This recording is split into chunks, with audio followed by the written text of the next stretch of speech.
Pay attention to the show, and something curious happens on the way to sleep. There is a specific kind of rest that only a familiar show can give, and Gravity Falls gives it well. You already know the shape of the thing. You know that the theme song runs its little organ melody before the words even arrive, that the twins will find something in the woods, that Grunkle Stan will grumble and love them anyway underneath the grumbling. Nothing can startle you when you have already met it. The mystery has already been solved, so the mind is free to let go of it, and the voices become the point instead of the plot.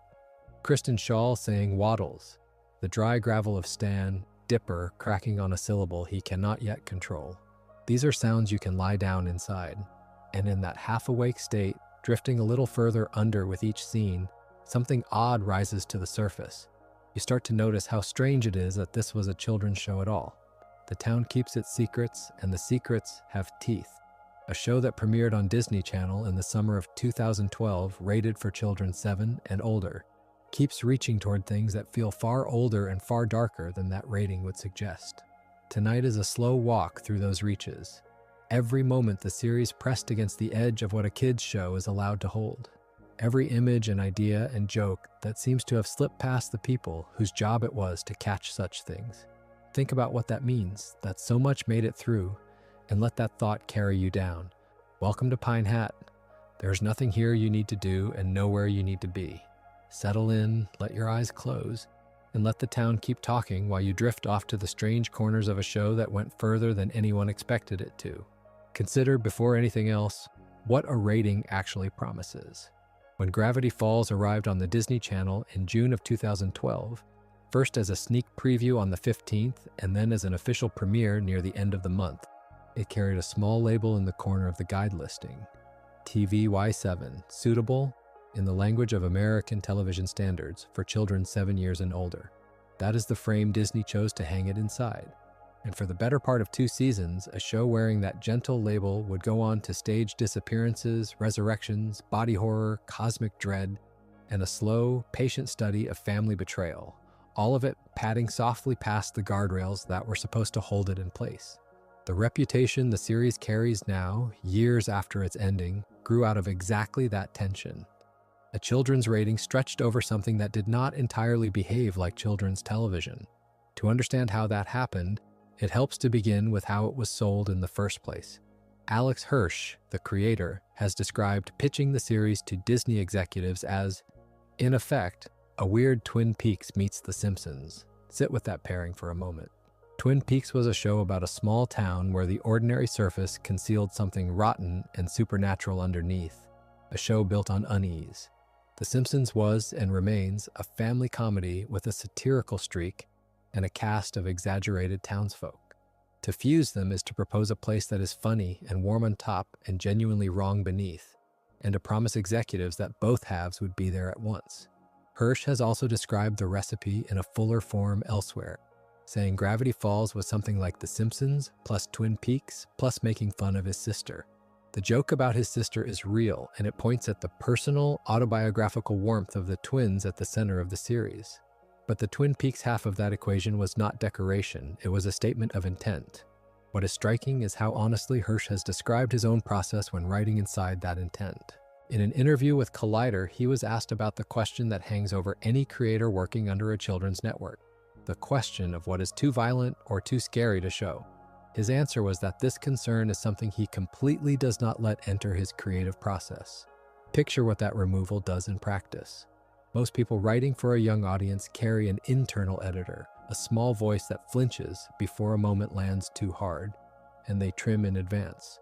Hirsch is describing the removal of that voice. He writes the frightening thing as frightening, the dark thing as dark, and leaves the flinching to somebody else. The result is a show that constantly feels as though it is pressing right up against a line because the person building it was not privately drawing the line at all. Somebody else, of course, was. Every network of Disney's size runs a standards and practices department, the internal body whose job is to read scripts and watch cuts and send back notes about what must change before the public sees it. For years, the friction between Hirsch and that department was invisible to viewers, a private correspondence happening behind the finished episodes. Then, in June of 2022, more than 6 years after the series had ended, Hirsch made it public. He posted real internal notes and emails from Disney's Standards and Practices Department on Twitter, setting them alongside his own replies. It was an unusual thing to do. Most creators keep these documents sealed forever, partly out of professional courtesy and partly because they are dull. What Hirsch released was neither dull nor flattering to the process, and it opened a small window onto how the series was actually policed. The scale of it is worth pausing on. Hirsch has said he accumulated, by his own count, literally thousands of censorship notes from Disney Standards and Practices over the course of its run. Thousands. Not a handful of disputed moments across 2 seasons, but a continuous, grinding stream of objections. A document trail that ran alongside every script and every storyboard. That number alone reframes it. Each finished episode that reached a child's television screen was the survivor of an argument.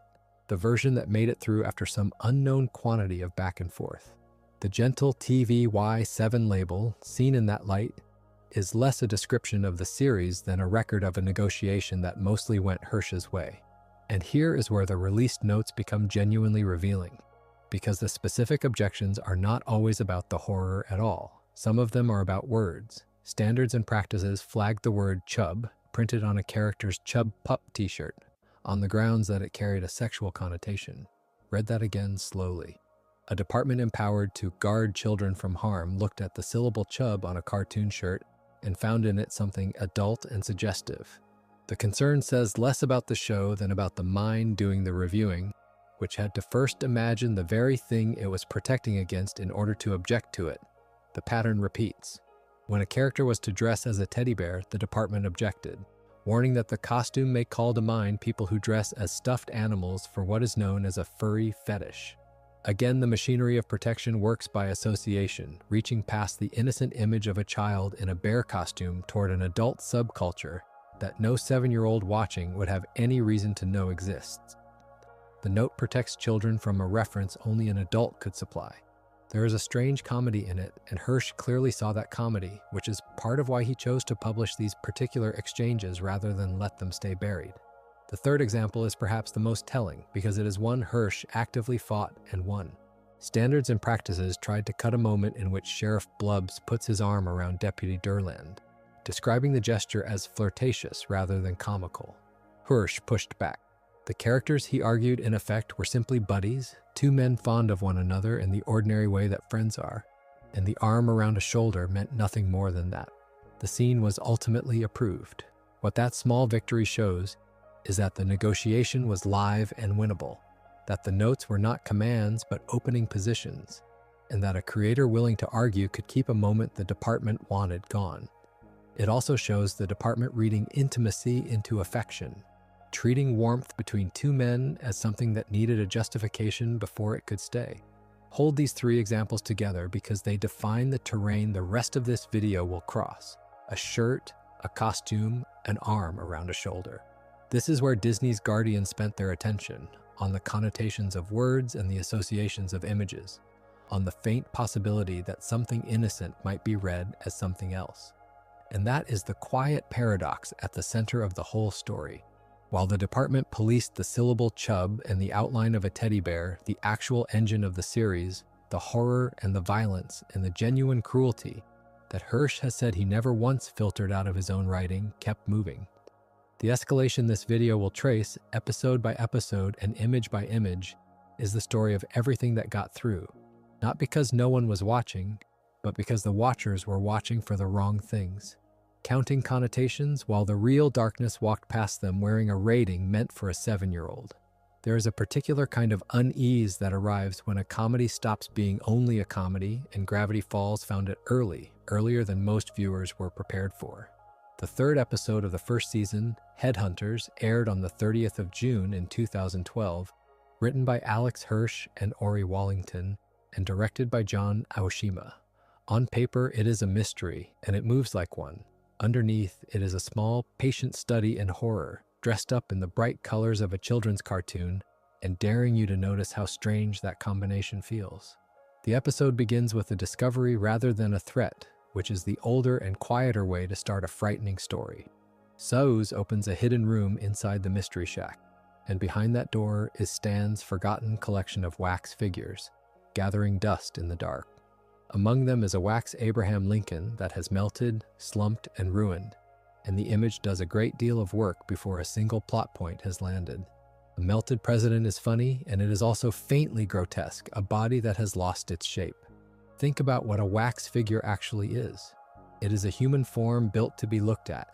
A still and silent double of a person, and a room full of them waiting in the dark, is unsettling for reasons that have nothing to do with the story yet. Mabel takes this raw material and makes something of it, as she tends to. For the reopened wax museum exhibit, she builds a life-size wax figure of Grunkle Stan, a labor of affection rendered in a medium that will not hold. And then later that figure is found decapitated. This is the hinge of the episode, and it is worth sitting with how much the show is willing to show you. A headless likeness of a family member, made by a child, destroyed in the night. The violence is aimed at a copy, not a person, and yet the copy wears Stan's face, and the loss registers as real. The title itself, Headhunters, is blunt about what kind of story this is going to be. The word does not soften anything. From here, the episode becomes a detective story, and it plays that role with an oddly straight face. Dipper and Mabel investigate as though they were the leads of a police procedural, gathering physical clues and reasoning from them. They find footprints marked by a distinctive hole, and they find a left-handed axe. These are not whimsical clues. They are the furniture of a real murder mystery, the kind an adult audience would recognize instantly, and the episode hands them to two children without flinching. The trail leads to a struggling local reporter named Toby Determined, whom the twins briefly suspect before an alibi clears him. That structure, the plausible suspect who turns out to be innocent, is one of the oldest moves in detective fiction, and the episode performs it faithfully. The comedy never fully leaves, but the bones underneath are genuine crime story bones. There is a detail in the wax collection that rewards the viewer who is paying close attention, and it tells you a great deal about the show's sense of humor and its nerve. Among Stan's figures stands a wax Lizzie Borden. Borden was a real person, the central suspect in one of the most famous axe murders in American history. And here she is, presented simply as a background sight gag, placed in the frame without comment. It does not explain the reference. It does not underline it or wink at it. It simply sets a real-life accused axe murderer in the corner of a children's cartoon and moves on, trusting that some fraction of the audience will catch it and feel the small, cold thrill of recognition. That confidence, the willingness to plant something dark and leave it unremarked, is one of the defining textures of Gravity Falls, and it is fully formed this early. The solution, when it comes, is the moment the episode fully commits to being what it has been threatening to be. The culprits are not human at all. They are Stan's other wax figures come to life, and they are led by a wax Sherlock Holmes, voiced with dry menace by the comedian John Oliver. This is a truly eerie reveal. The suspects were never a person, they were the exhibits themselves, animate and patient, and the murder mystery collapses into something closer to a ghost story. The wax figures explain, in effect, that they killed the wax Stan because they mistook him for the real Grunkle Stan. The motive is a case of mistaken identity, which is almost comic, and yet the thing delivering that motive is a living statue with a knife's worth of intent. A cartoon for children has arrived by way of a detective plot at a room full of murderers made of wax. Consider how carefully the episode has built to this. It did not open with monsters, it opened with a melted Lincoln and a hidden room, then a decapitated figure, then footprints and an axe, then a false suspect, and only at the end does it let the supernatural through the door it has been quietly holding open the whole time. That is a mystery writer's patience, not a gag writer's. The horror is earned by the procedure that precedes it, and the reveal lands harder because the episode spent the first two acts pretending to play fair. The resolution keeps faith with the material rather than escaping it. Wax figures have a weakness, and it is heat, the same weakness that ruined the Lincoln at the very start. Dipper and Mabel exploit it. They fight the living figures with coffee and electric candles inside the mystery shack, holding small flames and hot cups against creatures whose whole existence depends on staying cool and solid. It is a battle of children against animate statues, fought with the flimsiest of weapons. And it works because the episode established the rule early and then let it matter.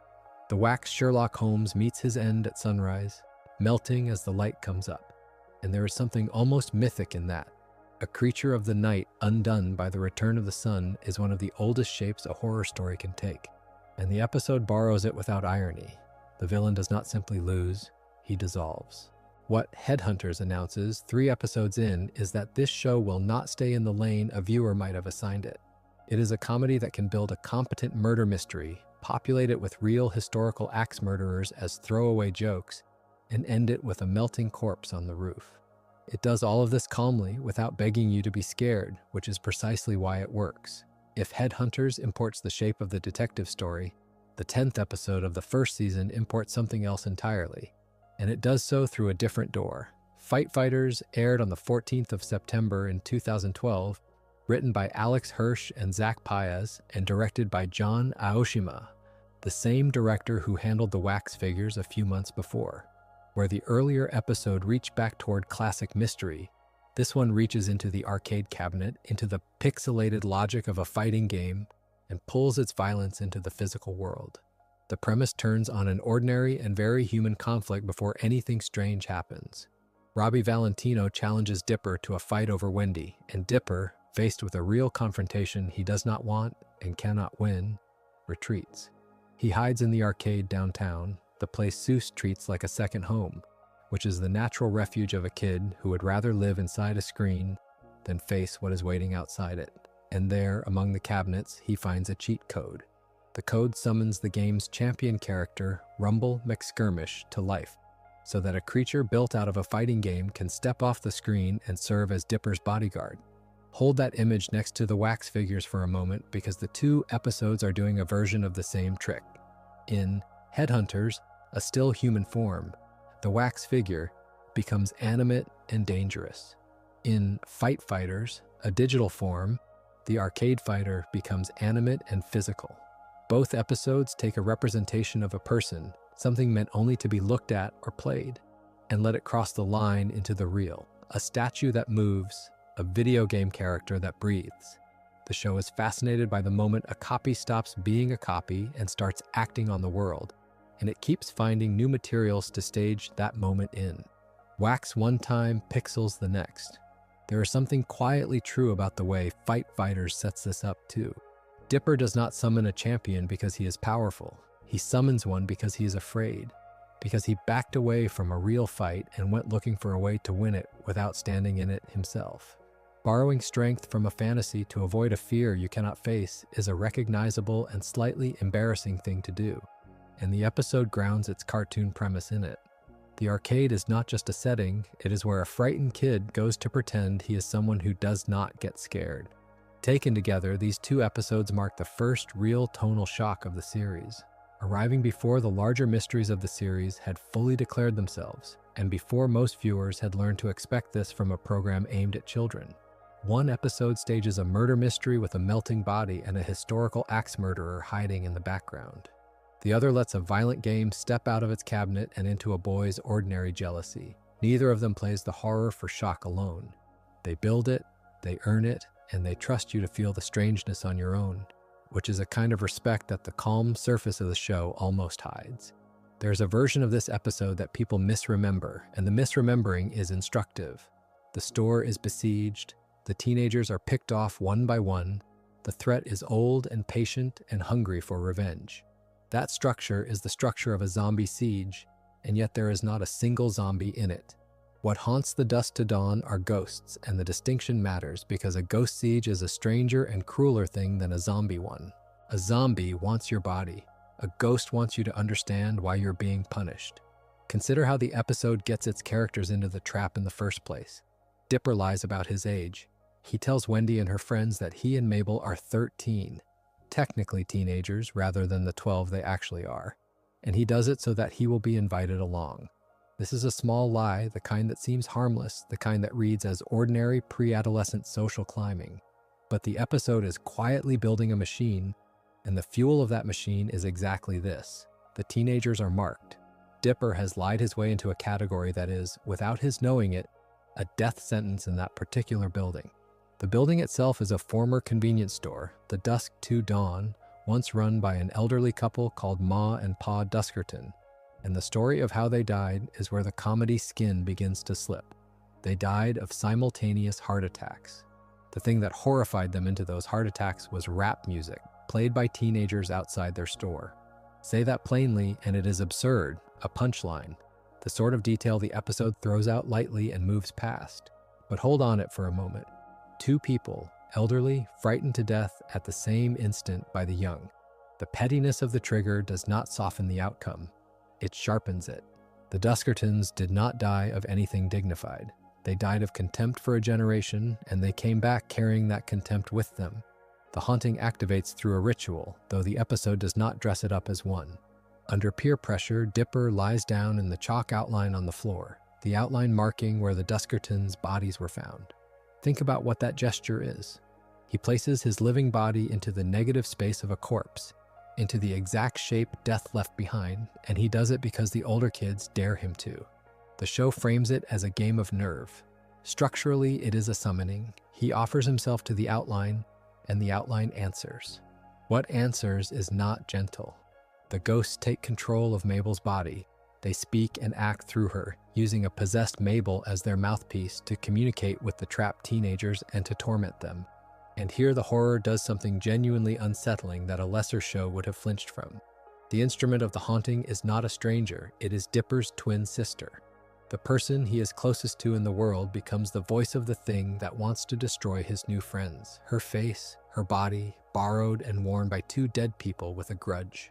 The episode plays this for jump and for comedy, but underneath it, the idea is quietly monstrous, and children watching absorb the shape of it long before they could name what disturbed them. Then comes the part that the episode commits to with more thoroughness than it strictly needed to, and that commitment is the whole argument of this chapter. The Duskertons do not simply kill the teenagers, they design punishments. Each teenager is trapped inside a store fixture, and each fixture is chosen to match that teenager's personality. An ironic sentence handed down for the crime of being who they are. This is not the improvisation of monsters, it is the deliberate, almost judicial cruelty of ghosts who have had a long time to think about what they would do. Tambry is glued to her phone, so Tambry is pulled into the security monitor screens, dissolved into the surveillance she never looks up from. The device that held her attention becomes the prison that holds her. Thompson is sucked into the arcade dance game, and the machine's falling arrows strike him. The game he would have played for fun now playing him, its rhythm turned into assault. Nate is turned into a hot dog, rotating on the store's roller grill, a person reduced to processed meat turning slowly under a heat lamp, which is about as blunt an image of dehumanization as a children's cartoon has ever put on screen and left there without comment. And Lee is placed onto the image of a cereal box. This one rewards a second look. The box is branded Lee's, so the boy is not merely trapped on a product, he is trapped on a product that bears his own name, folded into merchandise, made into his own mascot. The mascot on the box is a cartoon toucan, and the toucan has a slogan, and the slogan is the one line here worth quoting exactly. It says, of the child now living inside its packaging, that it is bonkers for eating you alive. A cheerful cartoon bird printed on a cereal box promising to eat a teenager alive, in the bright, friendly font of breakfast advertising. The horror and the comedy are not layered in that image. They are the same image. You cannot separate them, and the episode knows you cannot. And that is the joke and the threat at once. Look at what unites those 4 sentences the ghosts hand out. Every one of them is drawn from the world of the store itself, from consumer objects, from screens and games and food and packaging. The Duskertons do not import some external supernatural weaponry. They weaponize the convenience store, its monitors, its arcade, its grill, its shelves. The very machinery of youth culture and cheap distraction, the phones and games and junk food that the ghosts blame for their deaths, becomes the machinery of the ghosts' revenge. The punishment fits the store as precisely as it fits each victim. That is a level of thematic tightness you do not expect from an episode that opens on a lie about being 13, and it is why the Siege reading holds. The threat is played straight, the rules are consistent, the building is against them, and the building has memory. None of this stops the episode from being funny, and that is the sleight of hand worth sitting with as the night goes on. A hot dog on a grill is a sight gag. A toucan that wants to eat you alive is a sight gag. A teenager dissolving into security footage is a sight gag. But every one of those gags is also, if you decline to laugh, an act of methodical vengeance carried out by 2 people who were scared to death and did not forgive it. The comedy is not covering for the horror. The comedy is the delivery system for the horror, the sugar coating that lets The episode served something genuinely grim to an audience that would have been protected from it in any other register. Children remember the funny hot dog. What they carry without knowing they carry it is the dead couple in the chalk outline, and the sister with someone else's voice, and the toucan's promise printed in bright letters on the box. That is how far the threat is played straight. Not as splatter, not as scares for their own sake, but as a small closed system of guilt and punishment sealed inside a convenience store wearing the face of a joke. The Dusk 2 Dawn does not want to eat the teenagers. It wants them to know exactly why they are being eaten. And it tells them so on a cereal box in a slogan meant to sell breakfast. There is a version of Gravity Falls that people remember as harmless, a summer show about a boy and his sister and the strange little town that keeps failing to kill them. And then there is the episode that hides a sentence inside a love song and dares you to notice how little it is joking. Boys Crazy comes from late in the first season, one of the last episodes before that season wound down. And although it wears the costume of a pop parody, it is one of the coldest things the series ever made. The dread in it is real. The comedy is the wrapping, not the gift. Consider the record itself. Robbie Valentino, having stood Wendy up, tries to win her back the way a certain kind of boy always does, with a gesture that looks like devotion and functions like a lever.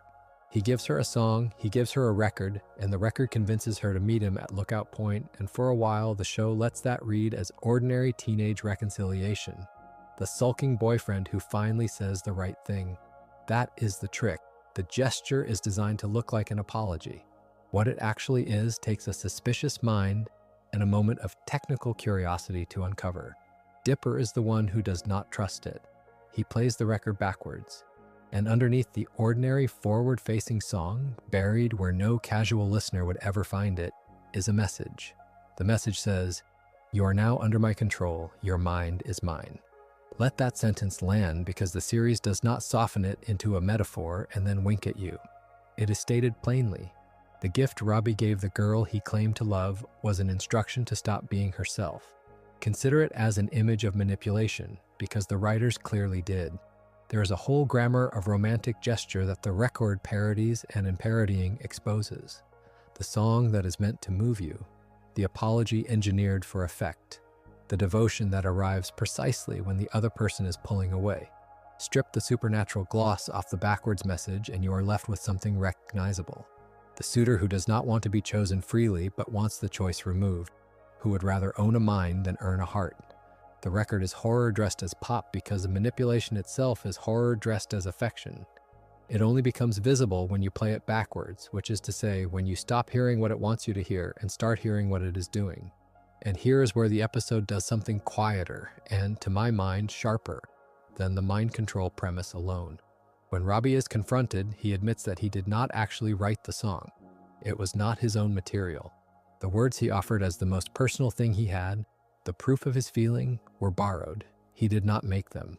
And it is that admission, the lie about authorship, that drives Wendy to end it, not the buried command. The breakup turns on the discovery that he lied about writing the song, separate from the mind control revelation itself. I want to be careful about how much weight that carries because it is easy to miss, and the episode does not underline it. The supernatural violation, the literal attempt to seize her mind, is not the thing that ends the relationship. The ordinary lie is. There is something almost bleakly honest in that. A person can survive learning that they were nearly controlled and still, in the moment, be undone by the smaller and more human betrayal. The discovery that the sweetness was not real, that the thing presented as coming from inside him came from somewhere else. Loss of self is the theme the record announces in that backwards voice. But the show locates the actual wound one step to the side, in the plainer question of whether anything he offered was ever his. The manipulation is the metaphor. The lie is the knife. What makes all of this land as genuine unease rather than a lesson is that the episode refuses to let the parody stay safe. It keeps the pop surface bright and silly while the machinery underneath grinds. You are meant to laugh at Robbie, at the melodrama of it, and then you are meant to hear that sentence played in reverse and feel the floor tilt slightly. The tonal control is the whole achievement. A lesser show would either play it entirely for jokes or stop the music to tell you how to feel. This one does neither. It lets the dread live inside the comedy, unresolved, the way real manipulation lives inside real charm. And then, as if to make sure you understand, This is not one boy's failing, but a pattern the world runs on. The episode gives you a second story built from the same parts. While Dipper's playing the record backwards, Mabel and her friends Candy and Grenda are following the boy band several times. And what they discover in that parallel plot is quietly one of the ugliest ideas the series ever put on screen. The band is kept in a cage between performances. Their manager and creator, a man named Ergman Bratzman, keeps them there. The adoring pop idols, the objects of all that harmless fandom, are literally imprisoned. The horror deepens when you learn what they are. Several Teams has 5 members, with names built to sound interchangeable: Craigie G and Greggy C, and Leggy P and Chubby Z and Deep Chris. They were grown as clones from a single sequence of what the story calls perfect boy DNA, raised in test tubes into a product. They are not people who became a band. They are a band that was manufactured to look like people. And Bratzman keeps spare clones in reserve so that any member who misbehaves or slacks off can simply be replaced. The threat is not that you will be fired. The threat is that you will be swapped out for another copy of yourself who performs better. And no one watching will know the difference. And no one watching will care. Set that beside the record, and you can see the episode building a single argument out of 2 stories. The record is control disguised as love. The band is control disguised as entertainment. In both cases, the surface is designed to be adored. And in both cases, the thing being adored has had itself stripped away. The pop song wants to own the mind of the girl who hears it. The pop group has had its own mind, its own personhood, foreclosed from the moment it was grown in a tube. Manipulation in this episode is not an event that happens to a free person. It is closer to a condition, a way of manufacturing something that only looks free. The most unsettling turn is what happens after the rescue, because the episode does not let its heroine off the hook. Mabel frees the band from the cage, and then Mabel becomes possessive and controlling of them herself. She turns them against Candy and Grenda, her own friends. The girl who liberated the prisoners becomes, without quite noticing, the new keeper. That is the loss of self played from the other side. Bratzman controlled the clones for profit. Mabel controls them for love, or for what she believes is love. And the mechanism is disturbingly similar. The record showed manipulation as something done to you. This shows how easily the person who has been wronged, or who has done the rescuing, slides into doing the same thing. Because the wanting is so strong, and the wanted thing is so pliable. Nobody in this episode is immune. The cage just changes hands. There is a mercy in how the story ends, and it is the kind of mercy that only Gravity Falls would offer, which is to say it is not really a mercy at all. Mabel lets several Times go. She releases the band into the forest, sets the manufactured boys loose in a world they were never built to survive. And Candy, watching them go, delivers the verdict in her flat, deadpan way that they will not last a week. Think about what that line does to the rescue. The band was caged, and being caged was monstrous, and freeing them was right. And also, they were grown to be adored and controlled. And a creature grown for that has no equipment for the forest. And the freedom that is the correct moral choice is very likely a death sentence. The show does not resolve that contradiction, it simply states it and lets the credits come. That is why the episode reads as dread under the parody rather than a joke with a moral attached. It looks at the whole apparatus of pop devotion, the love song and the boy band and the fan, and it finds the same thing hiding in each one. A self being taken sometimes by a villain, and sometimes by a friend, and sometimes by the very structure that produced the beloved in the first place. The record plays a sentence backwards so you can finally hear it. Your mind is mine. And the episode spends the rest of its runtime showing you how many different, smiling, well-meaning ways there are to say that, and how few of them announce themselves at all. Consider the shape of the trap first, because it explains why this scene lands the way it does. Dipper's not tricked into something abstract. He is offered a deal by Bill Cipher, and the terms are specific. Agree to let Bill possess a puppet, or watch the contents of the laptop be erased forever. It is a bargain that feels survivable. A puppet is a small thing, a wooden thing, a thing that belongs to Mabel's show and not to anyone's body. So Dipper shakes on it. And the moment the handshake closes, Bill reveals that the puppet he wanted all along was Dipper himself. and he forces Dipper's mind out and takes the body for his own.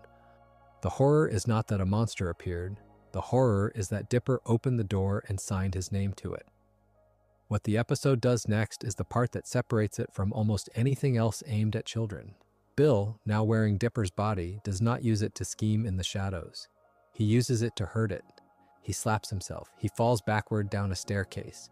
He slams the arm in a drawer.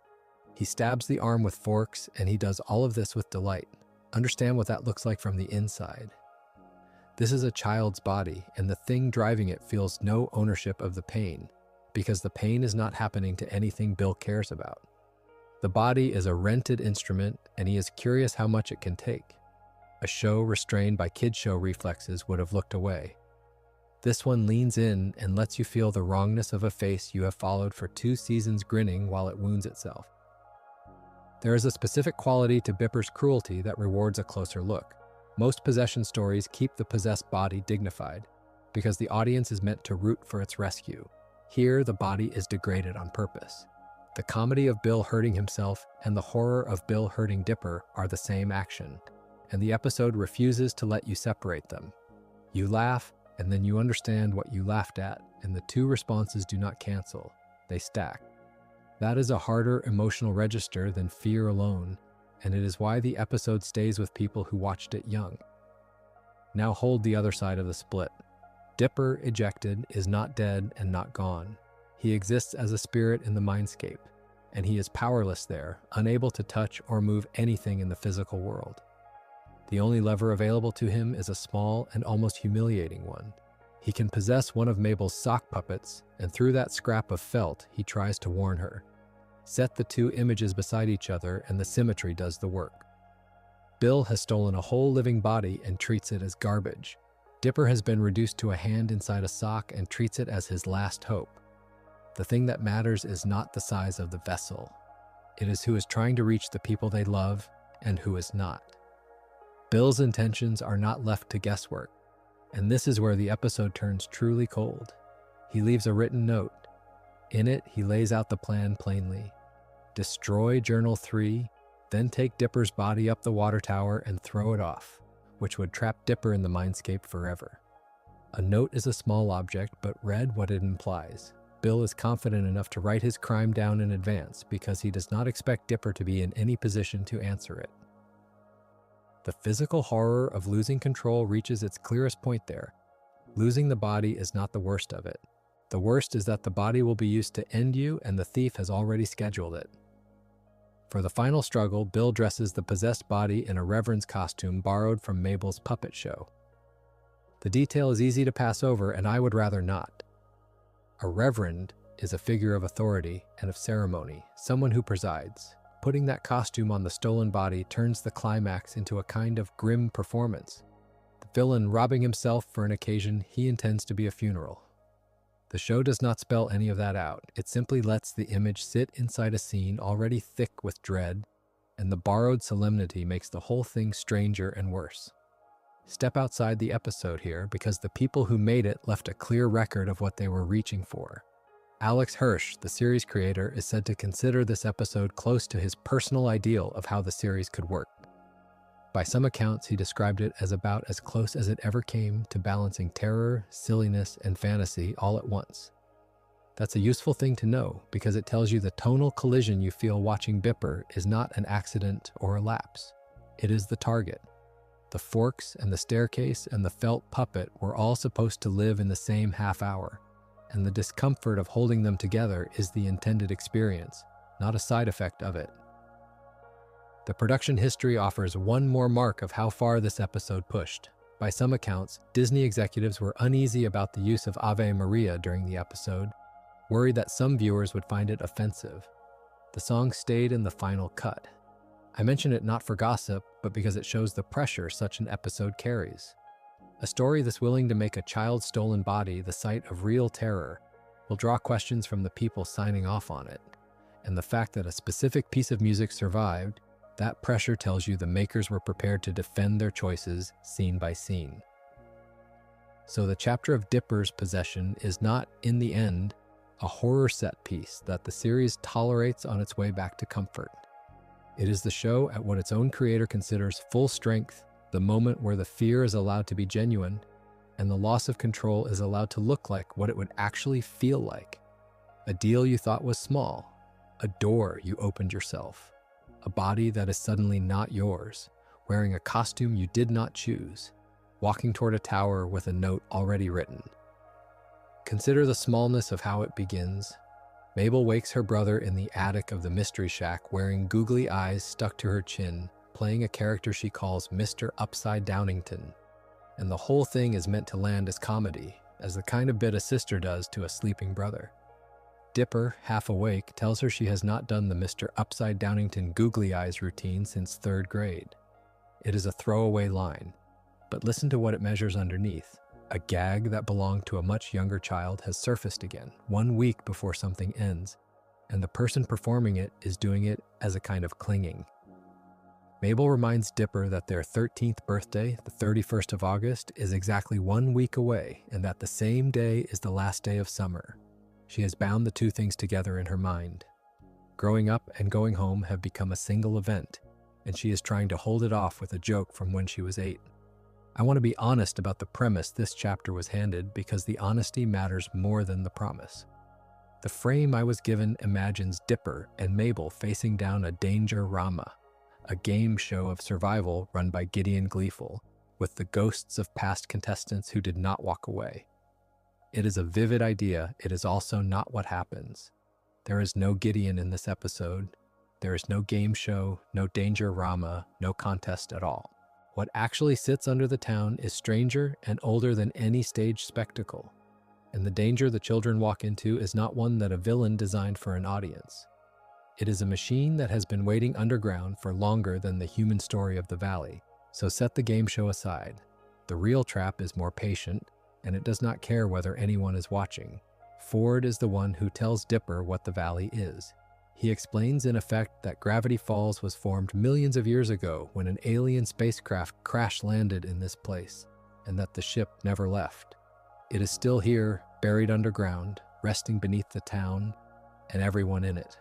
Think about what that reframes. The whole setting of the series, the shack and the woods and the streets, sits on top of a wreck from somewhere else. The ordinariness of the town has been built over a thing that fell out of the sky. And Ford then admits something that colors everything he has ever built. He reveals that he previously raided parts from that buried spacecraft to construct his own interdimensional portal. The device that nearly tore the world open, the obsession that swallowed years of his life, was assembled from scavenged pieces of alien wreckage. His genius in this telling was partly salvage. He found the crashed thing first, and he took what he needed from it. So the two of them go down into the ship, and this is where the episode reveals the shape of its real danger, the one the game show frame only gestured at from a distance. Inside the buried spacecraft there is a security system, large spheres that move through the dark and scan the beings they detect. What they scan for is fear.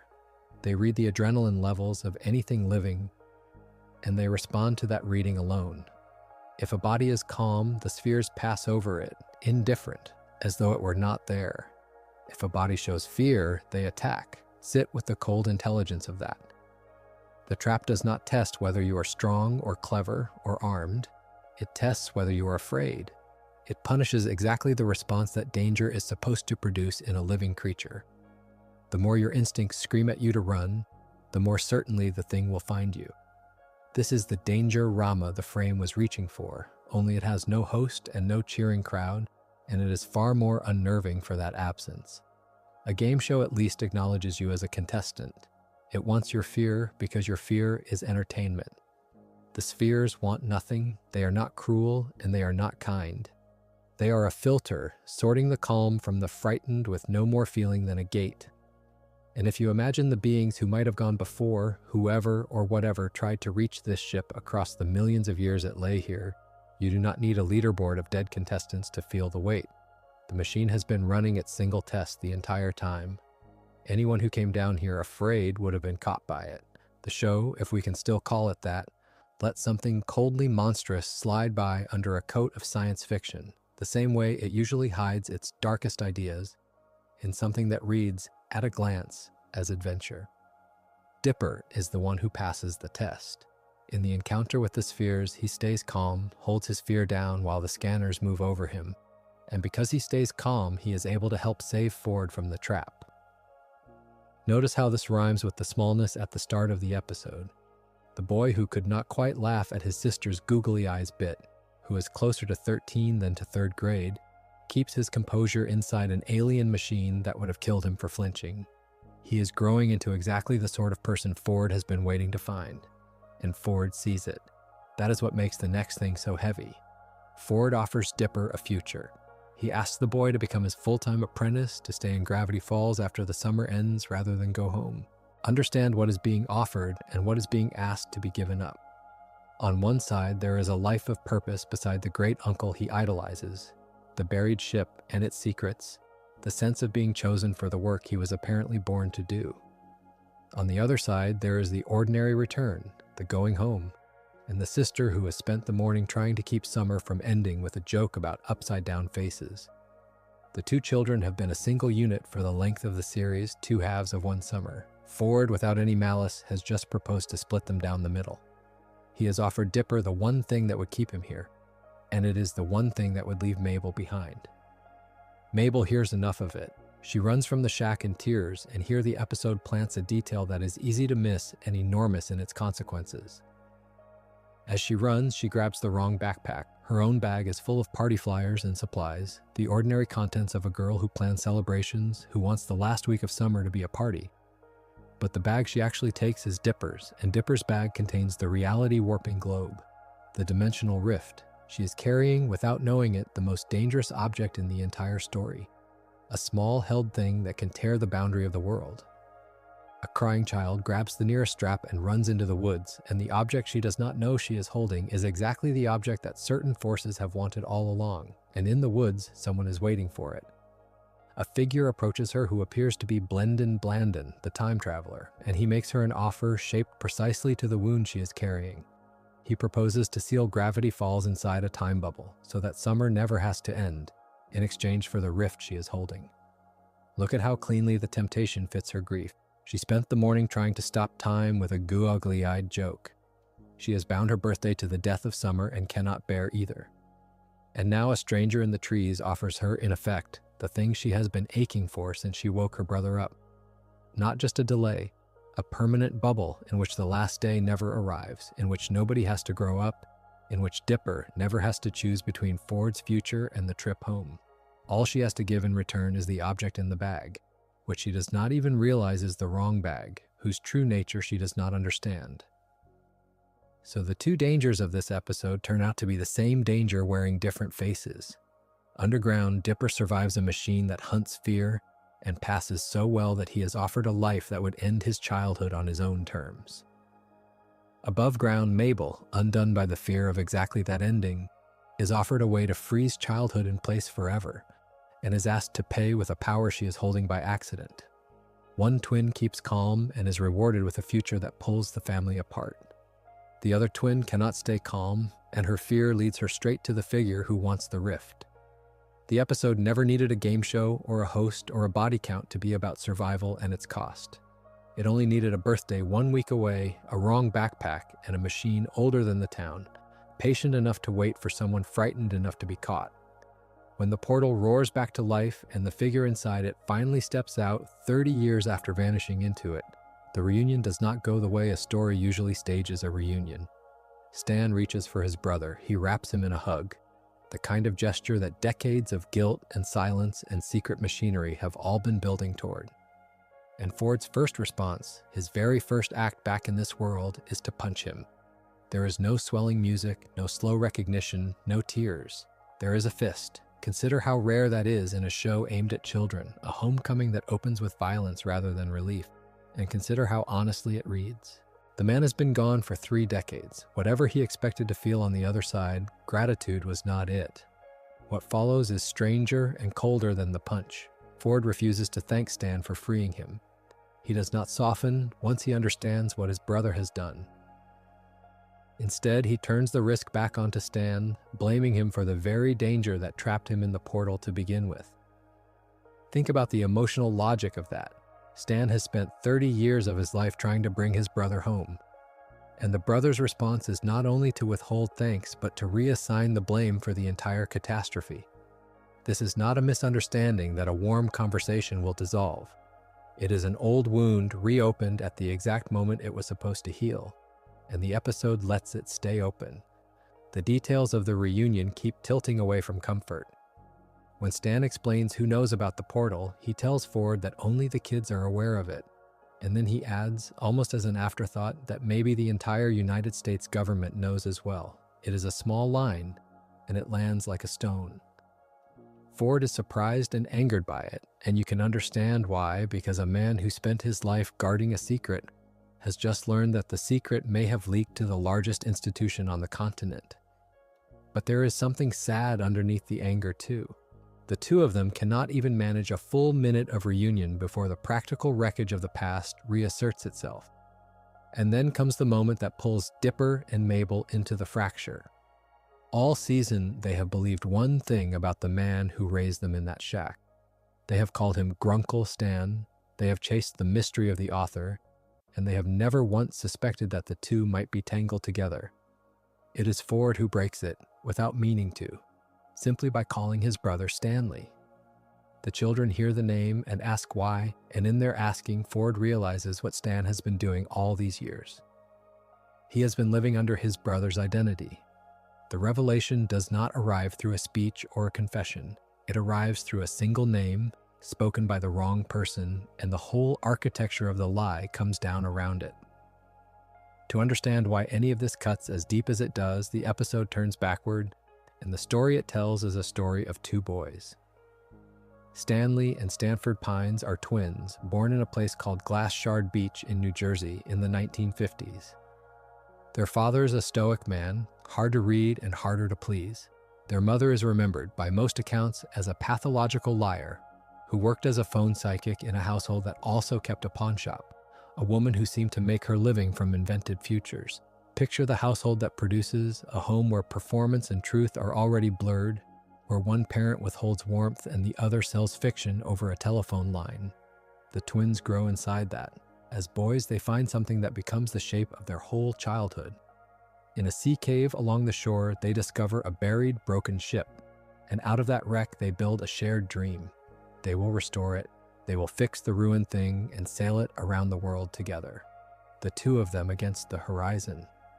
It is the kind of dream that only makes sense when you are young and when you have someone beside you who wants exactly the same thing. And they do want the same thing for a while. But Stanford is different in a way the other children notice because he is born with 6 fingers on each hand. And for that difference, he is bullied. The mark that makes him strange to his classmates will later become the thing that defines his life's work, though as a boy, it is only a reason to be singled out. The dream begins to crack the way most childhood dreams crack, slowly, through the ordinary machinery of growing up. Stanford is gifted. He builds a perpetual motion machine for a science fair, and that machine wins him something enormous: admission to his dream school, a place called West Coast Tech. But his dream and his brother's dream cannot both be true at once. West Coast Tech is on the other side of the country. The ship in the cave, the plan to sail the world side by side, cannot survive one twin, leaving for a laboratory 2,000 miles away. Here, the story sets up the collision at its center, one boy's future against the shared life the other boy has staked everything on, and it does not pretend that both can win. What happens next is the hinge on which everything else turns, and the episode is careful to show it as an accident. The night before the college inspection, Stanley ends up at the machine, caught up in his own frustration, the frustration of a boy who can feel his brother slipping away toward a life that does not include him. In the confusion of that night, something goes wrong, and Stanford's experiment ends up damaged before morning. Not lightly, irreparably. It is important to sit with the fact that the episode frames this as accidental, because everything that follows will depend on no one believing that it was. The inspection comes, West Coast Tech's admissions team examines the perpetual motion machine and finds it broken. They rescind Stanford's acceptance. In a single afternoon, the future that the family had pinned its hopes to simply evaporates, and someone has to be blamed for it. The family reaches its verdict quickly and without appeal. They conclude that Stanley broke the machine on purpose, that he sabotaged his brother deliberately to keep him from leaving, to trap him in the shared dream by ruining the escape route. And their father, Philbrick, does not respond to that conclusion with a conversation or a punishment that leaves room for return. Enraged that Stanley has cost the family its one clear path to financial success, he throws his own son out of the house. Stay with the enormity of that, because the series plays it entirely straight. A father hears that his son has ruined the family's fortune, and his answer is to end the boy's place in the family altogether. There is no reconciliation scene waiting a few frames later, no softening at the door. The disowning is real, and it holds. Whatever the truth of the machine, whatever Stanley did or did not intend, the consequence is a childhood ending in an instant, and a young man put out into the world with nothing. What the world does to him after that is the part the episode compresses into a montage, but the facts underneath it are not gentle. Stanley spends years running businesses that fail one after another. He gets himself banned from multiple states and multiple countries. To keep moving at all, he takes on fake identities, becomes a man with no fixed name and no fixed place. And he is jailed in 3 different countries, though the specifics of where have gotten hazy in the retelling. This is what a decade and more of estrangement actually looks like when a show refuses to romanticize it. Not a wandering adventure, but a long, grinding slide through failure and exile and cells in foreign cities. A man surviving under borrowed names because his own name no longer opens any door that matters. It is homelessness and rootlessness rendered without the usual cartoon softening, and it is the direct result of a single night and a single verdict. Meanwhile, the other twins' life runs on a different track, though it does not begin the way anyone planned either. Stanford is not accepted to his dream school. He goes instead to a place called Backupsmore University, a name that carries its own quiet humiliation, a school you attend when the first choice has fallen through. But he graduates top of his class. He wins a research grant, and driven by the very thing that made other children mock him, his own anomalous 6-fingered hands, he begins searching for an explanation of himself in the wider world. That search leads him to identify Gravity Falls as the place on Earth with the highest concentration of anomalies, and sometime in the 1970s he moves there. One brother is jailed under false names across 3 countries, while the other builds an academic career and chases the mystery of his own body toward a town in the woods. The same childhood, the same accident, and 2 lives split so completely that they might belong to strangers. In Gravity Falls, the story of Ford's descent begins to take its own shape, and it does not begin alone. A college friend named Fiddleford McGucket helps him build the portal, the same machine that will eventually swallow him for 30 years. During its first test, McGucket is nearly pulled into it. He comes back from that near miss changed. He begins speaking in backward ciphers, his mind unsettled by whatever he glimpsed.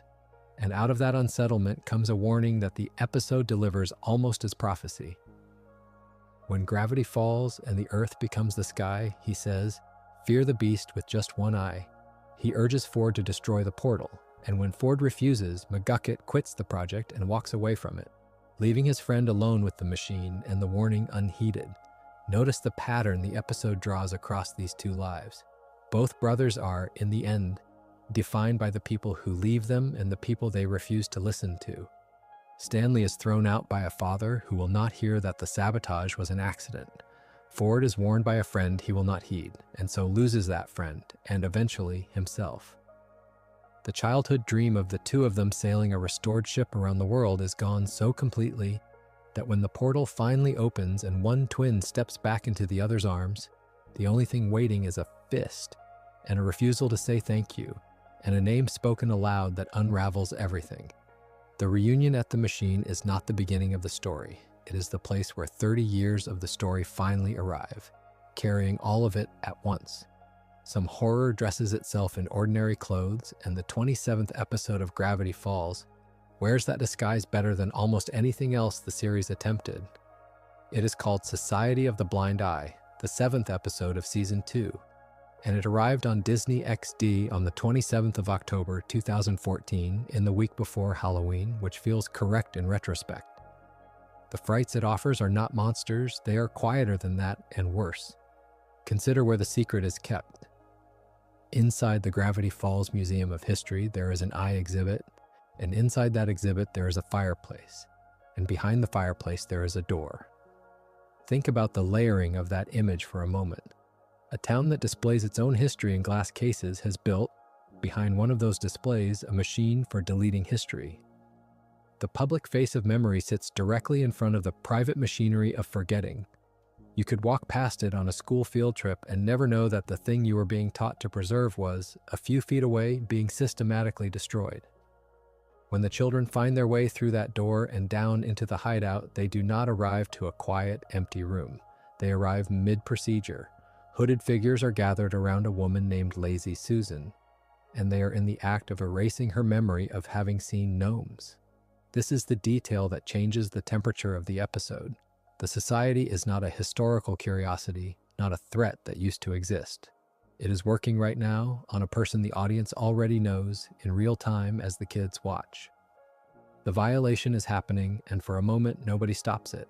The device itself deserves to be understood slowly because the episode is unusually specific about how it functions, and the specificity is where the dread lives. The memory gun does not simply cloud a mind or fog a recollection. It extracts the memory. It pulls the thing out and stores it as a small, glowing capsule sealed inside a glass tube, a physical object you could hold in your hand. That capsule is then fired through a system of pneumatic tubes, the kind you might find at an old bank drive-thru and delivered into a storage room. The room has a name. It is called the Hall of the Forgotten, so the memory is not gone. It exists. It is filed. It has an address. The person it belonged to will never find it again, but it sits there in the dark, cataloged, a life reduced to inventory. There is something almost unbearable in that design, and the reason is worth naming.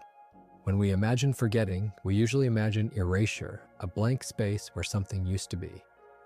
The Blind Eye Society does not erase, it confiscates. It takes what is yours and keeps it in a warehouse you're not allowed to enter. The horror is not that the memory dies. The horror is that it survives, intact and glowing, everywhere except inside the mind of the one person who lived it. That is not death, that is theft, made permanent and made tidy.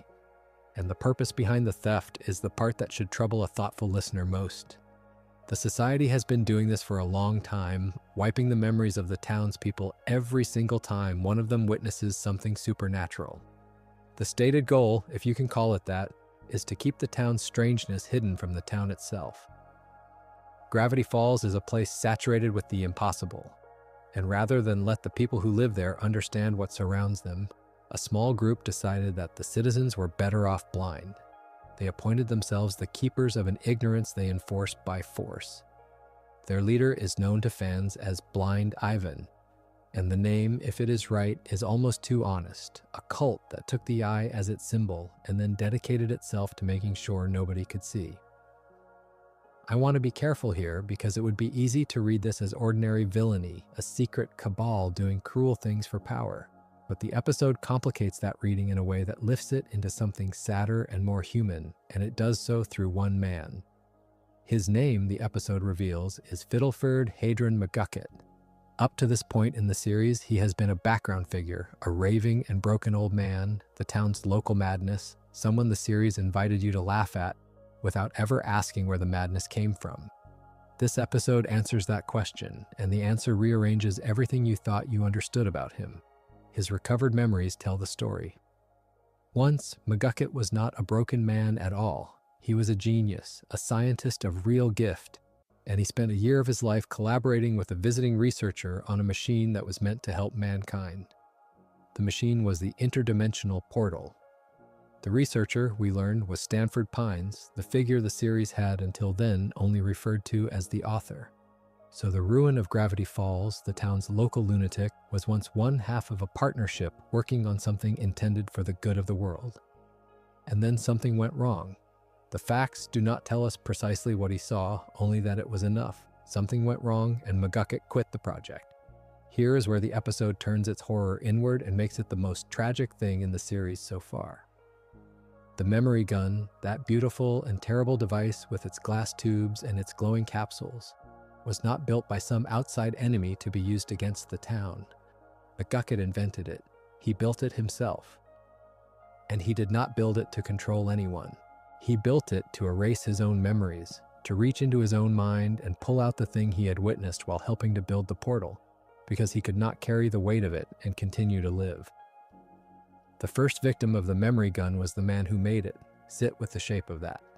A brilliant man sees something so unbearable that he invents a technology to surgically remove it from himself, and it works, and the relief it gives him is so complete that he does it again and again until the repeated self-erasure hollows him into the babbling wreck the town knows. The Blind Eye Society, the whole apparatus of forced amnesia inflicted on innocent people, grew out of that.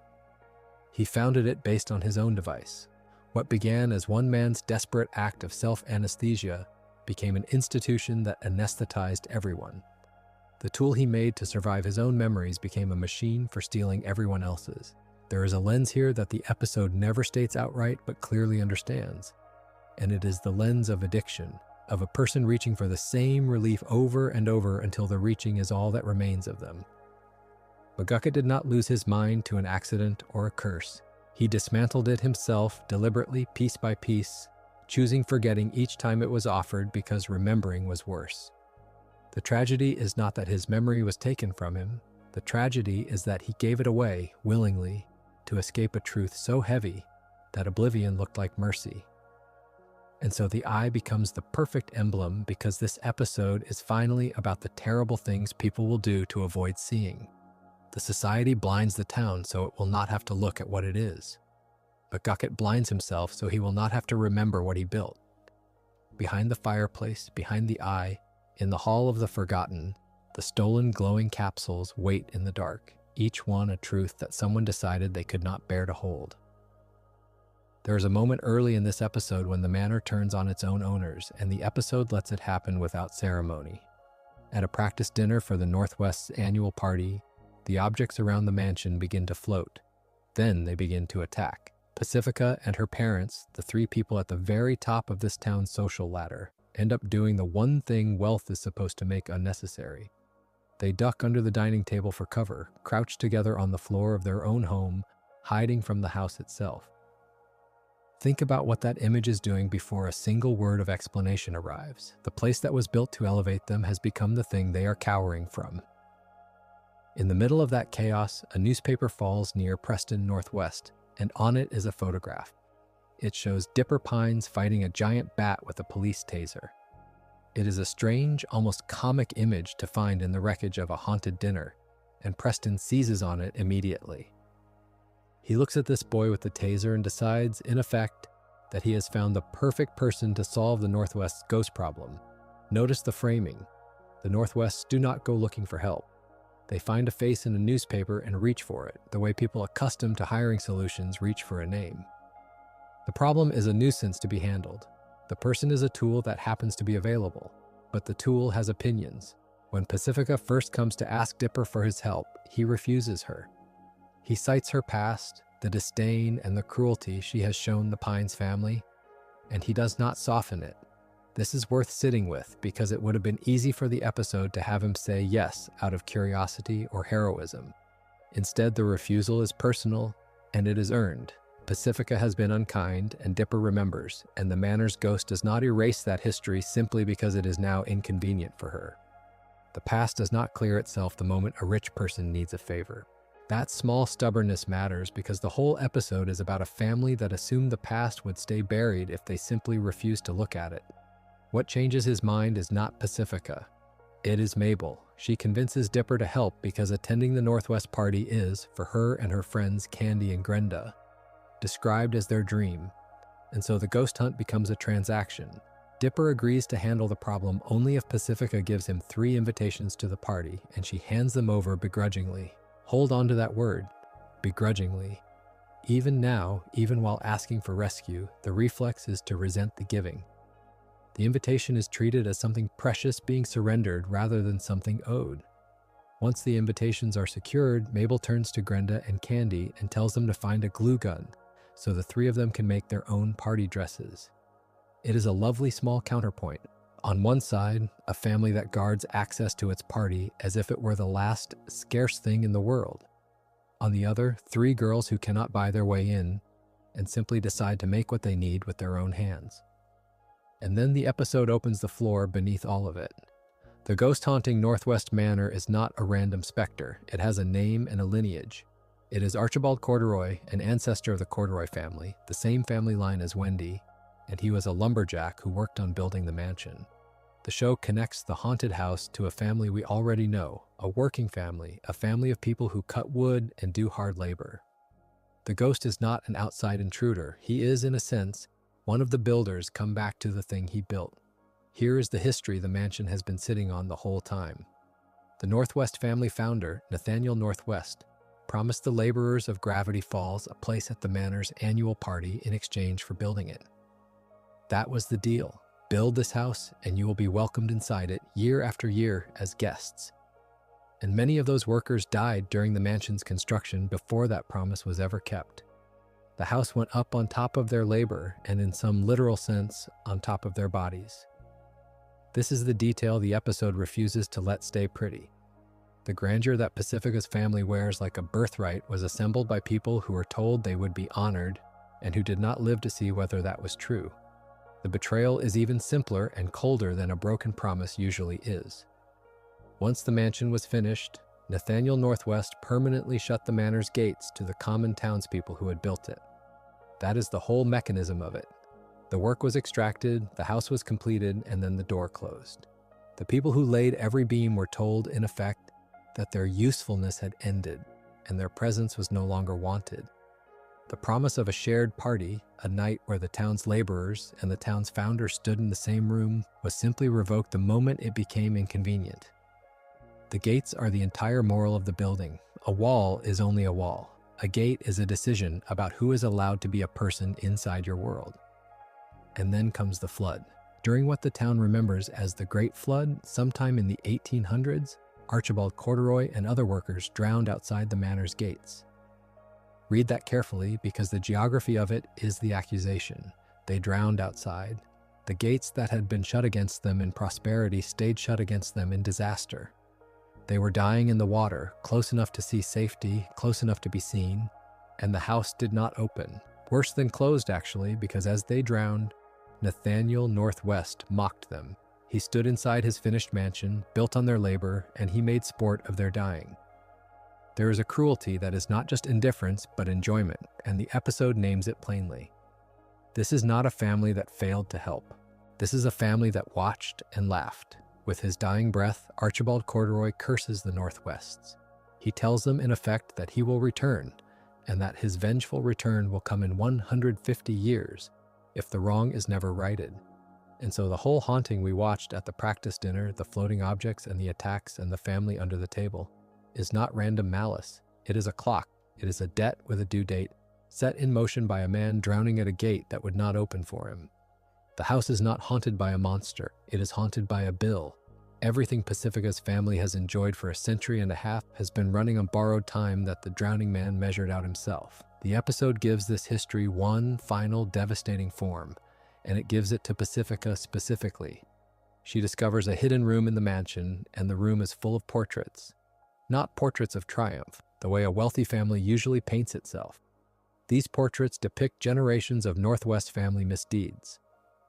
Pacifica looks at them and describes the room, in her own words, as a painted record of every horrible thing my family has ever done. Consider the deliberateness of that. Somewhere along the line, someone in her family did not destroy the evidence. They preserved it, they commissioned it, framed it, and then hid it away in a room where it could be kept and not seen. The Northwest did not forget their cruelty. They archived it. They knew exactly what they were, kept a careful gallery of it, and simply built a wall around the gallery so that the shame could live in the house without ever having to be looked at. That is the deeper horror underneath the haunted house romp, and it is the thing this chapter wants to leave with you. The floating furniture is the surface. The real haunting is a family that understood its own history perfectly and chose the wall over the reckoning, generation after generation. Pacifica, standing in that hidden room, reading the painted confession of everyone who came before her, is being handed something none of her ancestors could tolerate. She is being made to look. The gates that shut out the townspeople, the party promised and denied, the workers who drowned within sight of the men who mocked them, the curse set to come due, the secret gallery of everything the family knew it had done and hid anyway. All of it converges on one child standing alone in a room her family built specifically so that no one would ever have to feel what she is feeling now. The house did not become cruel when the ghost arrived. The ghost only arrived to finish an argument the house had been losing for 150 years. There is a moment near the end of the second season when the series stops flinching. For most of its run, Gravity Falls kept its darkness at the edges, in symbols and background details and things half glimpsed.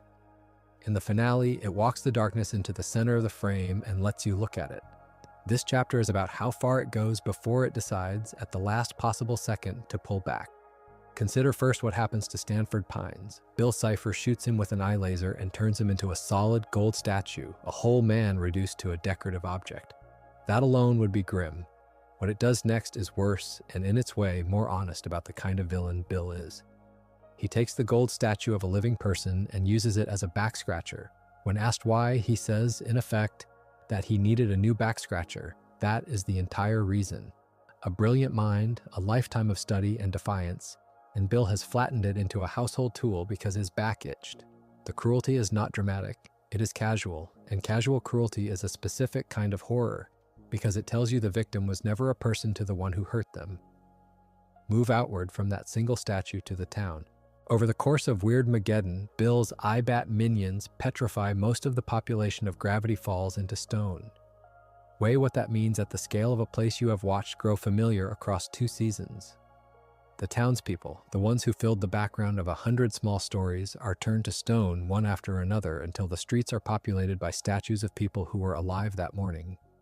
The show does not treat this as a temporary inconvenience the way lesser cartoons might. It treats it as a mass event, a town emptied of its living and refilled with monuments to them. And then it does the thing that lifts this from spectacle into something closer to genuine dread. Bill's throne inside the pyramid he calls the Pyramid is physically built out of the stone bodies of the petrified townspeople. He does not simply defeat them, he furnishes with them. The people of Gravity Falls become construction material for the seat of the being that destroyed them. When you look at that throne, you are looking at faces. That is a design choice a children's show did not have to make. And the fact that it made it anyway is part of why the finale has stayed with people for so long. Into this, the writers send a reporter. Chandra Jimenez sneaks into the pyramid and keeps broadcasting live, keeps doing her job, while an eye-bat begins to petrify her on camera. She finishes her report as it happens. She says verbatim, "I'm Chandra Jimenez and I'm being turned to stone by a flying eyeball." It is played partly for a grim laugh, the professionalism holding right up to the end, and it lands as a laugh. But sit with what you actually watched. A person narrated her own death, or something very near it, on live television, and the episode let you see the stone climb up her body while she talked. The comedy is a thin membrane stretched over a scene of on-screen casualty, and it knows the membrane is thin. That is the tone the finale lives in. It shows you the horror, and then hands you a joke so you can keep breathing. Everything I have described so far turns out to hinge on a single detail, and it is the detail that gives away where the ceiling was. The throne of stone bodies, the whole horrifying edifice, is held together by one man. Mayor Tyler Cutebiker is the load-bearing human, the one body whose removal collapses the structure. And when he is pulled out, the throne comes apart, and every petrified townsperson is restored to normal. Here is the mechanism the finale uses to let itself go so far. It could show a town turned to stone. It could build a throne of the dead because it had already written the door back. The casualties are real on screen and reversible, in fact. This is the pulling back. It is worth being clear-eyed about it. The horror was permitted precisely because it was, in the end, undoable. But the show does not extend that mercy to everything. Watch what it refuses to soften. Bill chains Ford up and tortures him physically with repeated laser and I-beam blasts to force him to give up the equation that would let Bill escape the barrier around Gravity Falls. This is not petrification, which the story treats as a thing that can be lifted. This is pain applied over and over to a conscious man who feels all of it. And Ford refuses. Despite the blasts, despite everything, he does not give Bill the equation. The episode holds on the torture long enough that you understand it is torture, not a threat and not a scuffle. It wants you to feel the cost of Ford's refusal because the refusal is the point. A man who once let Bill into his mind and paid for it across decades will now let Bill burn him rather than open that door again. And in case you were tempted to read Bill as merely a trickster, a chaotic imp with a sense of humor, the finale gives him a line that closes that reading off. He says on screen in a show made for children, "I've got some children I need to make into corpses." There is no joke wrapped around that one. It is stated plainly as an intention about the child protagonists you have followed since the first episode. The writers put the word corpses in Bill's mouth and let it sit there. Whatever else Weirdmageddon is doing, that line marks the outer edge of how far the finale was willing to name its own stakes. The final confrontation at the Mystery Shack keeps the pressure on. When the Pine's allies move to interfere, Bill turns several of them flat, reducing living people to what the story calls lifeless tapestries, hangings on the wall where a moment before there were friends. It is the same instinct as the throne and the backscratcher, the same reflex to convert people into objects and decor. Bill does not kill in the ordinary sense. He downgrades. He takes the living and makes them into things, and each time it finds a new and slightly more disturbing category of thing to make them into. What defeats him is not power, but a trick built on the very intimacy Bill trusts. Stan and Ford secretly swap clothes and mimic each other's voices, so that when Bill takes over the mind he believes is Ford's, he is actually inside Stan. The one thing Bill wanted, access to Ford's mind and the equation locked in it, is turned into the trap that ends him, because he cannot tell the two brothers apart once they decide he should not. Possessing Stan leaves Bill vulnerable to the memory gun, and the deception works precisely because Bill's whole strategy depended on knowing whose mind he was in. So the ceiling reveals itself. The finale let the horror go remarkably far. A gold man used as a backscratcher, a town turned to stone, a throne of bodies, a reporter petrified mid-sentence, a hero tortured and refusing, a villain promising corpses, friends flattened into hangings. And then it built its escape hatches carefully, a load-bearing mare, a brother's swap, so that the darkness it showed you could be undone by morning. It went as far as a children's show has perhaps ever gone, and then, at the edge, it chose to come home. Some documents never survive production because they exist only to be argued with. Notes from a network's standards and practices department are written to be answered, revised, and thrown away, and almost no one outside a writer's room ever sees them. Alex Hirsch kept his. The 10th anniversary video he posted, the same reveal that opened this essay, ran only a few minutes, but in it he laid those real notes beside his own real written replies. Some of those documents were dated as far back as September of 2011, which means the series was being fought over on paper before most people had any idea it existed. What follows in this chapter comes from that record and from the accounts of the people who lived inside it. Consider how small the objects of these disputes were. In the first season episode Summerween, there is a party flyer, and on that flyer a line originally read, "Bottles will be spun." It is a joke about spin the bottle, glancing and juvenile, the kind of thing a child would either miss entirely or find mildly scandalous. Disney's S&P objected to it. Hirsch changed the line, and what he changed it to was "not S&P approved," a small act of open defiance printed directly into the world of the series. And this is the part that lingers. Standards and practices then approved that replacement. The joke about the censors aimed squarely at the censors past the censors. There is something almost tender in that, a sign that the relationship was never purely adversarial, that it had room for a wink. Not every note was so easily satisfied.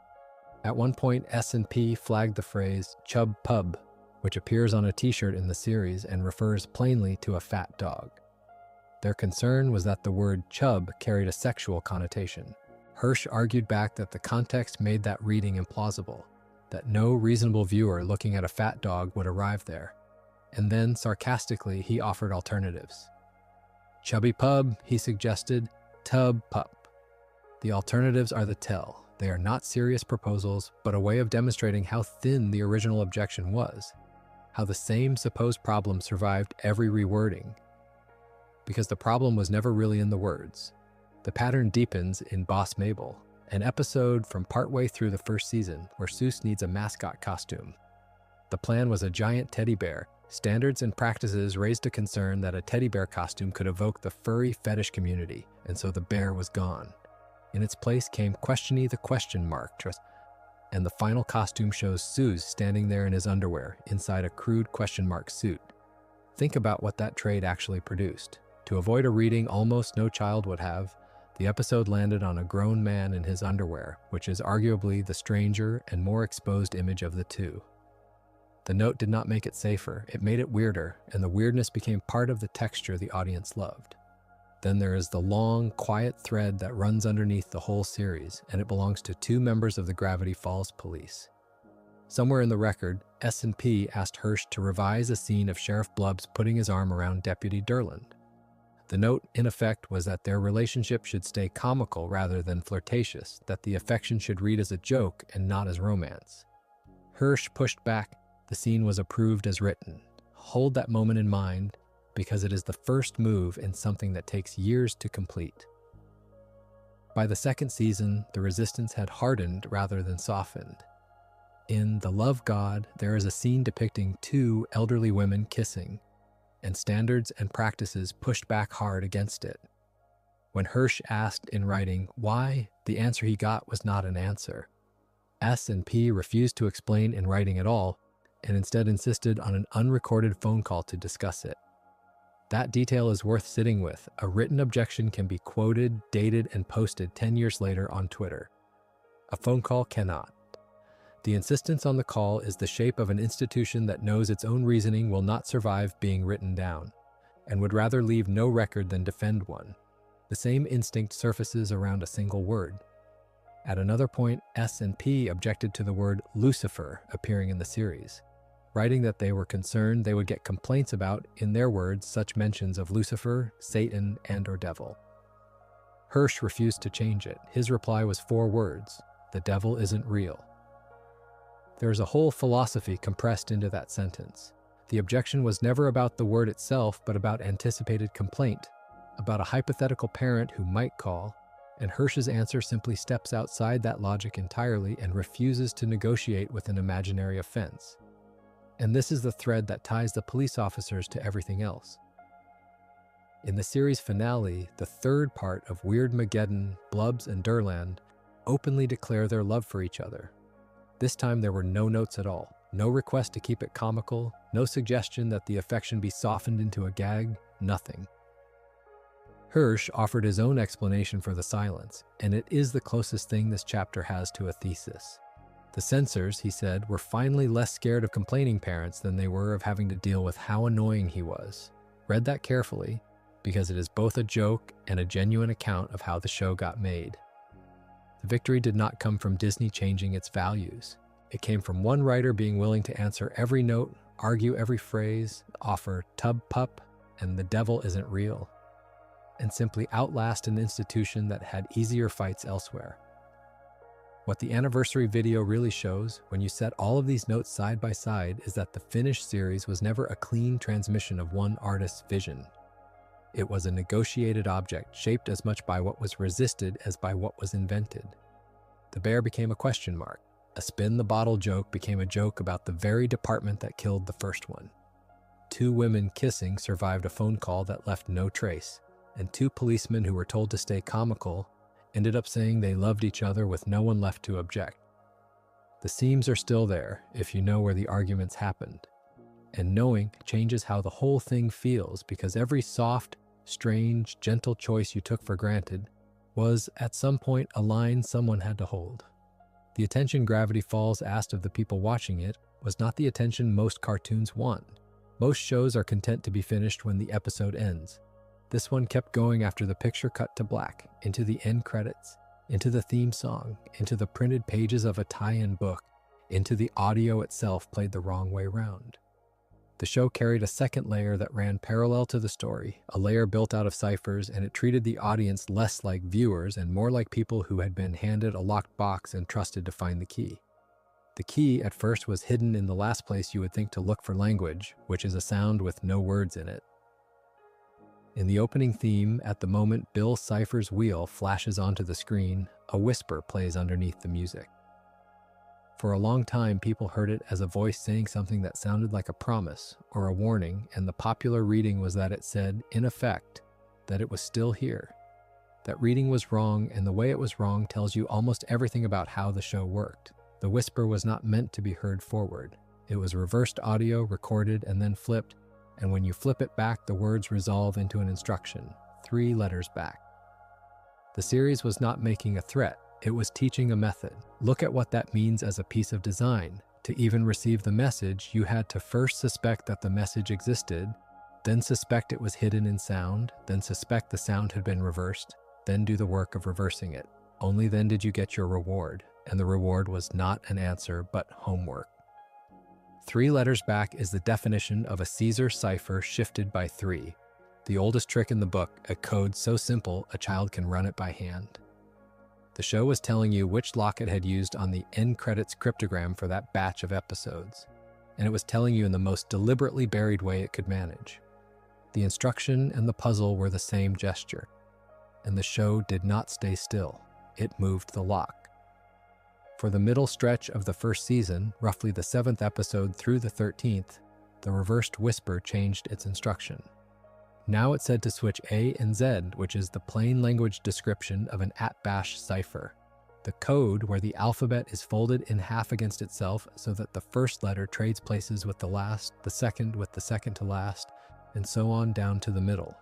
A viewer who had learned the Caesar method and grown comfortable would arrive at these episodes, apply the old key and get nonsense, and would have to go back and listen again.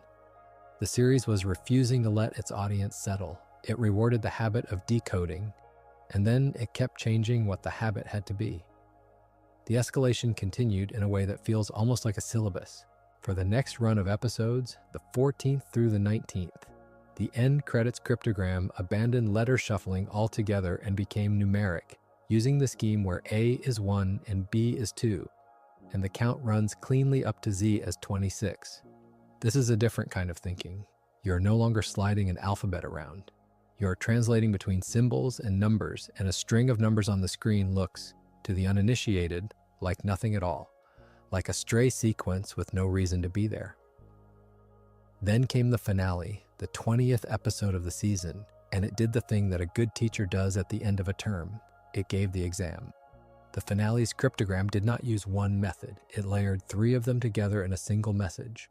The numeric cipher and the @bash fold, and the Caesar shift stacked one atop the other, so that decoding it required not just knowing each technique, but knowing the order to peel them back. Everything the season had taught folded into one page.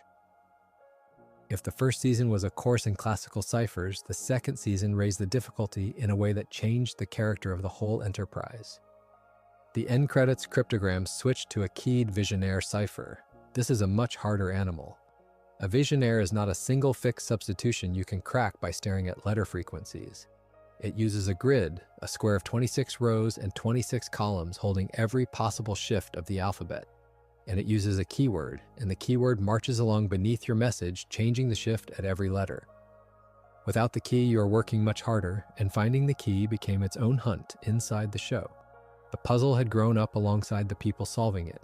What began as a whisper telling you to count 3 letters back had become something you needed a printed table and a stolen password to unlock. The wonderful thing, and the unsettling thing, is what these codes actually said once they were open. Some of them were exactly what you would hope. The very first episode, the pilot, hid a cryptogram in its end credits that decodes to a plain welcome, the words welcoming you to Gravity Falls, a doormat laid at the entrance of the whole series. It is friendly, it is the show shaking your hand. But then you keep decoding, and the messages stop being friendly, and they stop making sense in a way that is harder to laugh off. One of the early episodes, the one about the wax figures, ends its credits with a line that decodes to the flat statement that he is still in the vents. There is no he. There is no vent. Nothing on screen explains it. No character says it. No plot picks it up. You did the work, you turned the key, and what you found waiting was a sentence that behaves like the show is haunted by someone the story never introduces. The 4th episode goes further into that strange register. Its decoded cryptogram reads as a question addressed to a person named Carla, asking, in the words the cipher spells out, why she will not call. Carla is no one. She is not a character in Gravity Falls. She is a name that surfaces from underneath the show like a message left on the wrong answering machine, a piece of someone's private ache pressed into the credits of a cartoon about twins and a mystery shack. You can build theories about who wrote it and who it was for, and people have. But the fact on the page is simpler and stranger than any theory. Somebody hid a lonely question inside a children's show in a code and trusted that whoever cared enough to read it would be the right kind of person to receive it. Not every hidden message was a loose thread, though. Some of them were the show's spine, buried in plain sight from the first day. At the very end of the opening title sequence, after the wheel and the whisper, the screen shows an image of a journal page, and that page carries its own Caesar cipher message, the shift of 3 code, and when you decode it, the page tells you that Stan is not what he seems. That line sat in the title card from the beginning of the first season. It played before every episode.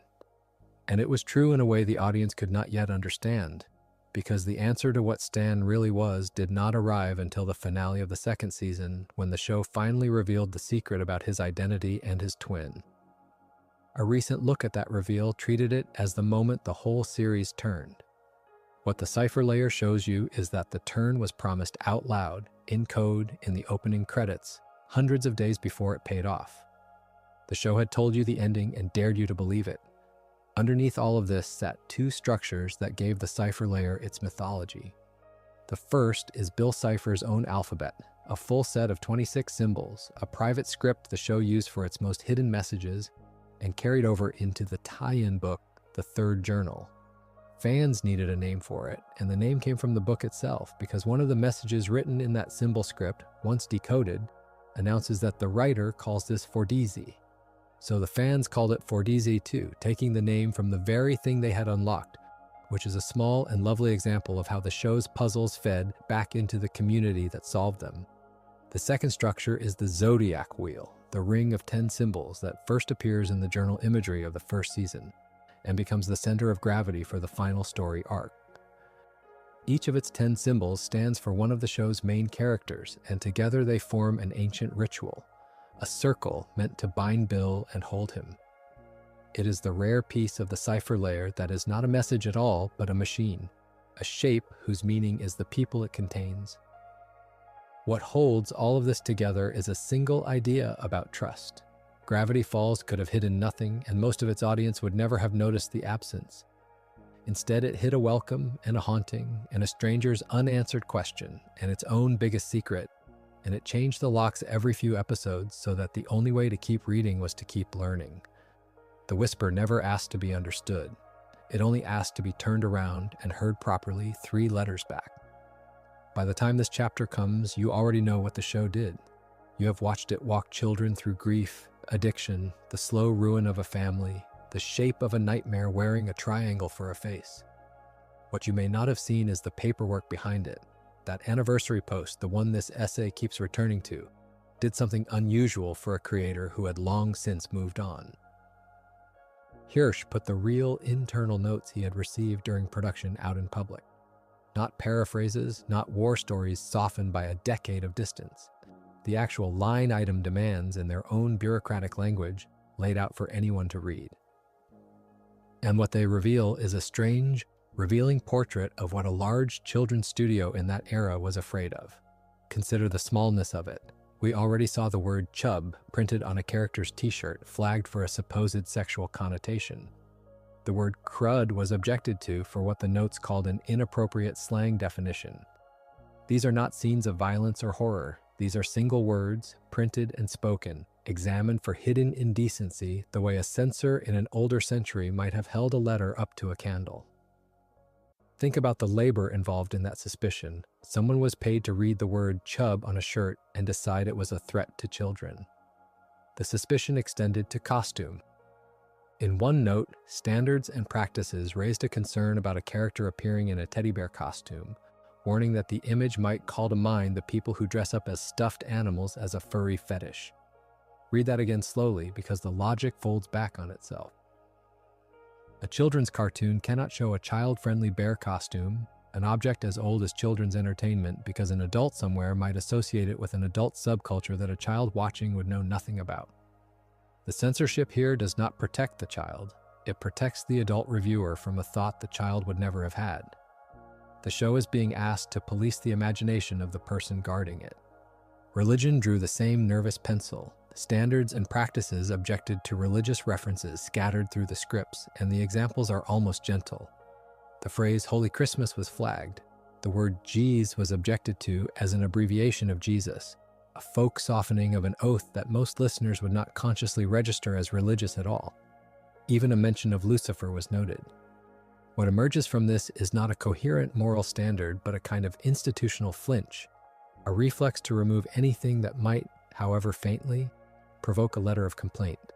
The department was not defending a belief, it was avoiding a phone call. All of this could read as comedy, and Hirsch has often let it read that way. But there is one note that stops the comedy cold, and it is the one that tells you what the fights were really about. In the second season episode called The Love God, the script and the boards included a small background gag, 2 elderly women kissing at Greasy's diner, not the focus of the scene, not a plot point, a piece of set dressing, the kind of throwaway detail that fills a cartoon town with life. Standards and practices demanded its removal, and when Hirsch pushed for a reason, the department refused to give him one in writing. That refusal is the tell. A word on a shirt gets a stated objection, however absurd. 2 old women kissing in the background gets silence, an order with no paper trail, because to write the reason down would be to admit the reason. Hirsch has described what that fight cost him, and his account is worth sitting with because it is not triumphant. He said in effect that the thing he dreaded most was going back to his board artist and telling her that he had lost, not the abstract principle, the specific person who had drawn the moment waiting to hear whether it would survive. He fought, and the department eventually backed down, and his explanation for why they backed down is one of the more honest things a creator has ever said about working inside a system like that. They relented, he said, because they were finally less scared of complaining parents than they were of dealing with how annoying he was. There is no grand victory in that sentence. There is only a man who made himself more exhausting than the imagined complaint and won a background gag by attrition. The reason that small fight mattered so much becomes clear when you learn the larger rule it lived under. Hirsch has stated that Disney at the time had a policy barring him from depicting explicitly LGBTQ characters or relationships on the show. Not a note, not a case-by-case negotiation, a standing policy, a wall. So the 2 women in the diner were never a loophole he could have argued into open text. They were the most he could smuggle in, a moment quiet enough and marginal enough that it might slip past. And even that was ordered gone without explanation. When you understand the policy, the censorship of that background, Kiss stops looking petty and starts looking like exactly what it was, the enforcement of a boundary the studio would not name aloud. And then, at the very end, something shifted. The series finale aired in February of 2016. In it, Sheriff Blubbs and Deputy Durland, 2 comic figures the show had built up patiently over its run, embrace, and declare to each other that they are mad with power and love. On screen, confirmed, not implied.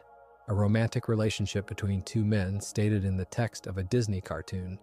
And this is the detail that reframes everything before it. Hirsch has said he received no censorship notes on that scene. None. The same department that had struck a background kiss and refused to explain why let this one through without comment. Why the change happened is left for you to weigh because the facts do not spell it out. Perhaps the policy had loosened in the years between The Love God and the finale. Perhaps a confession framed as a joke, wrapped in the show's comic voice, read as safe where a quiet diner kiss had read as a statement. Perhaps Hirsch had simply learned by then where the walls were thin.